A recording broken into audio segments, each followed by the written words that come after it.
残酷な天使のように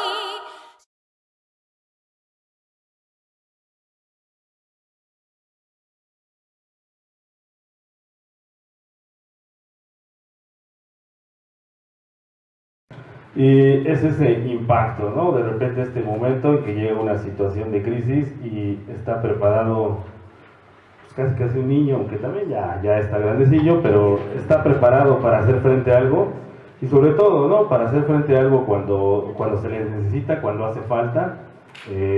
Un padre que no había visto a un hijo en mucho tiempo y nada más le llama cuando lo necesita. Estamos comprometidos a usar algo y a devolverle algo a la sociedad, aun cuando la sociedad nos ha tratado bien del nabo y nos sentimos bien forever alone. Entonces, este es el asunto, este es el impacto y es lo que queremos discutir con este primer imagen que nos deja Evangelion cuando lo revisamos, ¿no? Una situación de urgencia y tomar decisiones a veces más con responsabilidad que por la cuestión emotiva, ¿no? Entonces, sobre este primer punto, pues que empiecen sus comentarios. ¿Quién dice yo primero? Cuenca siempre es el que habla.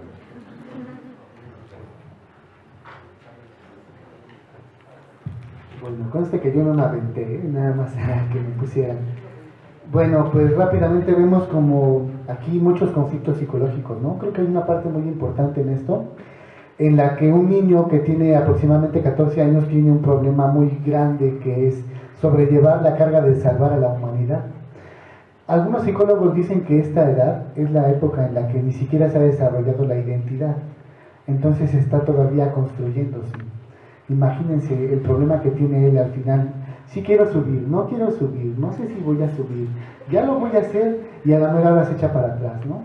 Creo que ahí hay una parte importante en el propio título del anime, porque Neon Genesis Evangelion significa mensajero del nuevo evangelio, digamos, ¿no? En ese sentido, él es como esta parte que tiene que llevar la salvación o la destrucción a la propia humanidad. Por cierto que en esta parte hay algo muy interesante. Se dice que la serie salió en octubre, justamente en la época en que se celebra el Yom Kippur. El Yom Kippur es la celebración judía de la expiación y sacan los judíos todas sus culpas, ¿no? Curiosamente la serie salió ese día, aunque no se sabe si fue intencionalmente. Pero lo que sí se sabe es que el autor Hideaki Anno sacó todos sus traumas aquí. Al final la serie, cuando seguramente vamos a ver más adelante, va dando su cierre, podemos ver cómo el mismo autor tuvo permiso por parte de los estudios Gainax para poder desarrollar esta obra. Ya no me extiendo más porque dijeron minuto y medio, pero sí nada más quisiera cerrar como mostrando que esta parte de la personalidad es una parte importante, ya que si bien la serie parece que empieza con mechas, al final, por lo menos en la televisión, lo que hizo fue terminar con un problema psicosocial de una introyección y cómo los demás me ven y todo este rollo. Bueno, cierro esta pequeña intervención.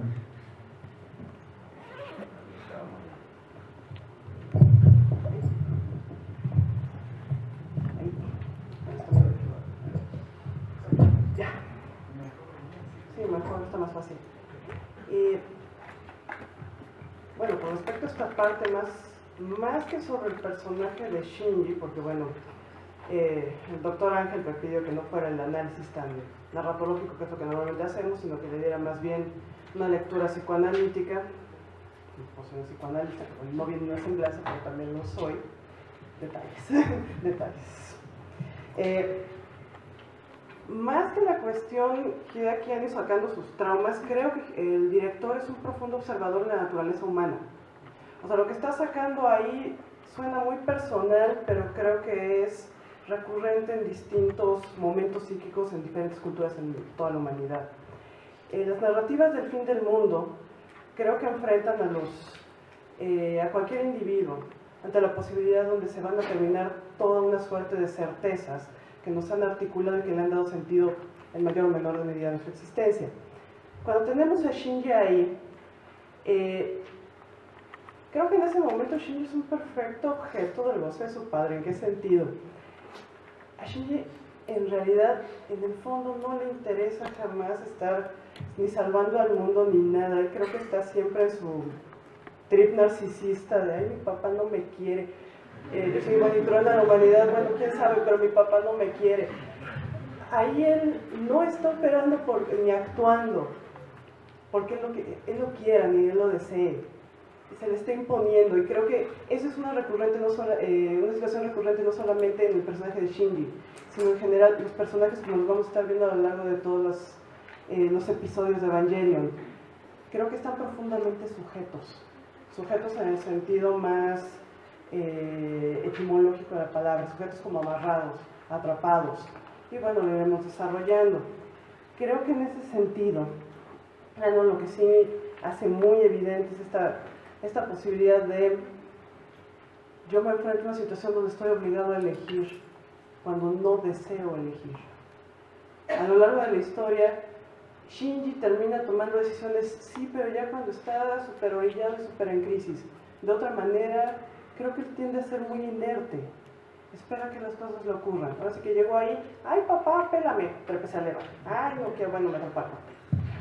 O sea, en ese sentido, sí, Baka Shinji, pero lo que da, pero en ese momento está siendo objeto Shinji. Ya después, lo veríamos en el final, cómo vamos viendo no un crecimiento, sino una especie de despertar, ¿no?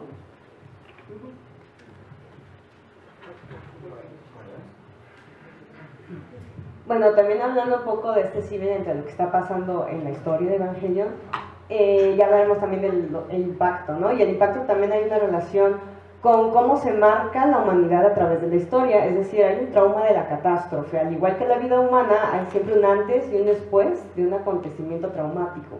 Por ejemplo, desde sucesos que ocurrieron antes siquiera de la humanidad, el hecho de que llegó un meteorito y extinguió a los dinosaurios, si no hubiera sido meteorito, no estaríamos aquí, ya nos marca aunque no estuviéramos ahí, como humanidad. Y también, por ejemplo, la Shoah, ¿no? O el Holocausto, pese a que tal vez no estuvimos ahí o no tuvimos familia relacionada con ese trauma histórico, sigue viviendo ahí y está en nuestra psique, construyéndose nuestra psique histórica. También hablar acerca de este concepto de distopía, ¿no? La representación imaginaria de una sociedad futura con características negativas que son las causantes de alienación moral, que finalmente es como decir, bueno, hacia dónde va la sociedad y hacia dónde puede ir, ¿no? Y si seguimos con esto. Por ejemplo, se podría hacer un análisis retomando como los rasgos de Neon Genesis Evangelion con esta trilogía que es Un Mundo Feliz, de Aldous Huxley, 1984, de George Orwell, y Fahrenheit 451, de Ray Bradbury, como esta es la trilogía fundacional del género distópico y es obviamente lo que, pues de cierta manera intertextual, está ahí presente también en este anime.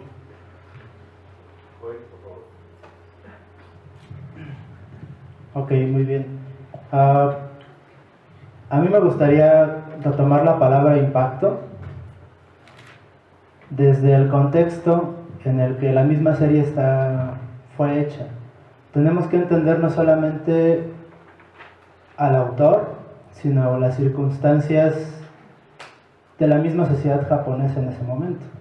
Se habló, por ejemplo, de esta cuestión apocalíptica, ¿no? En el momento en el que Evangelion aparece en escena, el anime había tenido algunos años en los que no necesariamente había tenido la cantidad y calidad de producción con la que ahora lo asociamos. A la vez, todo este boom de la posguerra que había ocurrido, que había hecho que Japón pasara de ser una ruina a la segunda potencia económica del mundo, estaba encontrando ya su freno.